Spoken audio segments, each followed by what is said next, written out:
You ever wonder why some people just seem to get money and build wealth, while other people, no matter how much they make, always seem to be struggling? Well, today we're diving into a book that completely flipped a lot of that conventional wisdom on its head. Rich Dad, Poor Dad. It's really a story about two different dads, two totally different philosophies, and how the mindset you have about money can make, well, all the difference. All right, let's just jump right into the core of it. Imagine growing up hearing two things. One dad says, the love of money is the root of all evil. But then the other one says, no, no, no, the lack of money is the root of all evil. The first guy, that was the author's actual father, his poor dad, super educated, but always in a financial bind. The second, that was his best friend's dad, who never even finished 8th grade, but became a millionaire, his rich dad. This is the central conflict that basically forced a young kid to stop and really think for himself. So let's get to know these two guys who had such a huge impact. On one hand, you've got Poor Dad, a brilliant, high-achieving academic. And on the other, you have Rich Dad, a street-smart entrepreneur. You know, both of them were really successful in their own careers, and both worked incredibly hard. But when it came to their financial lives, they were polar opposites. And here's where it gets really interesting. Poor Dad had a PhD, the ultimate symbol of traditional success, right? Rich Dad, he didn't even make it through middle school. And yet, one of them passed away, leaving a pile of bills for his family to deal with, while the other left tens of millions to his family and to charities. It's just a powerful reminder that being book smart and being money smart are two completely different things. You know, having these two father figures with such conflicting advice must have been super confusing. But in a way, it was also this incredible gift.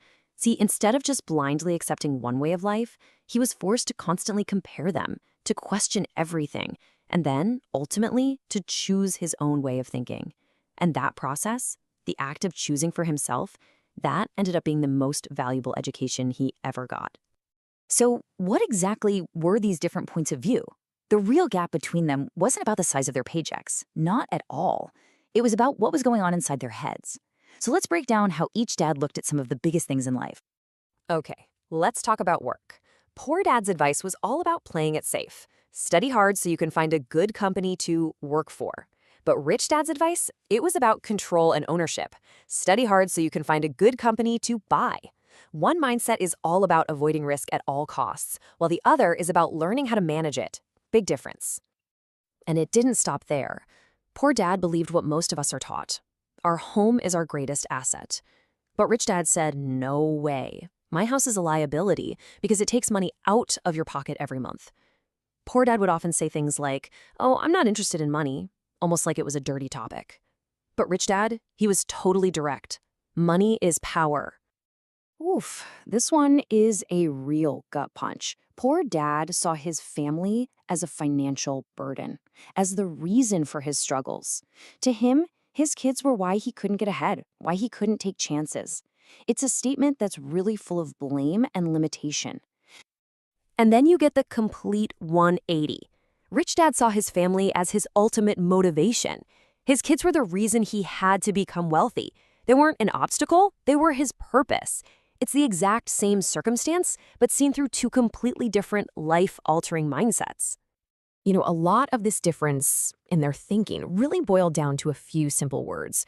There was one phrase that Rich Dad believed was a sign of total mental laziness, a phrase that just completely shuts down your brain. And there it is. I can't afford it. According to Rich Dad, when you say that, it's like a switch flips off in your head. It's final. It's an admission of defeat. The conversation is over, and your brain stops looking for any kind of solution. But this is the real game changer. Rich Dad taught him to ask this question instead. How can I afford it? Now, this isn't about just going out and buying whatever you want. It's about giving your brain a workout. It opens your mind, it sparks creativity, and it forces you to start thinking about possibilities and solutions. It's like taking your brain to the gym. So he's standing at this crossroads with these two completely different ways of thinking, and he had to make a choice that was going to set the course for the rest of his life. And he made it when he was just 9 years old. That's the age he consciously decided, I'm going to learn about money from my rich dad. Think about that. That also meant he had to choose not to listen to his own dad on that one subject, a really tough decision for a 9-year-old kid. This Robert Frost poem just captures that moment perfectly, doesn't it? He took the path that wasn't the standard advice, the one that went against the whole go to school, get a safe job mantra.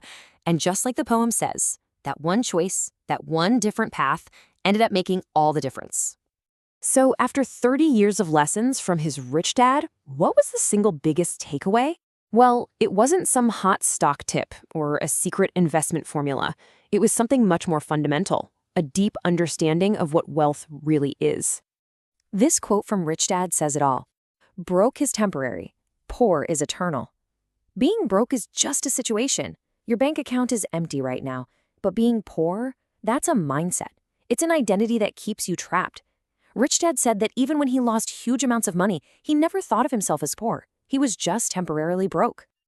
And that is exactly where financial education comes in. It's this idea that our mind is our single greatest asset. True financial smarts aren't about learning how to get a bigger paycheck. It's about understanding how the whole system of money works so that you can stop working for money and start having your money work for you. And that's really the ultimate lesson here. I mean, think about it. A lottery winner can get millions of dollars and be completely broke again in a couple of years. Why? Because the money itself doesn't fix anything, but the knowledge of how money works. Now that gives you real power. The power to build wealth no matter where you start from. So, as we wrap this up, the book kind of turns the question back on us. Our lives really are just a reflection of our thoughts. So when it comes to money, what are your thoughts telling you? What were you programmed to believe? Is your brain being challenged to find solutions, or is it being allowed to shut down? Answering that honestly might just make all the difference for you too.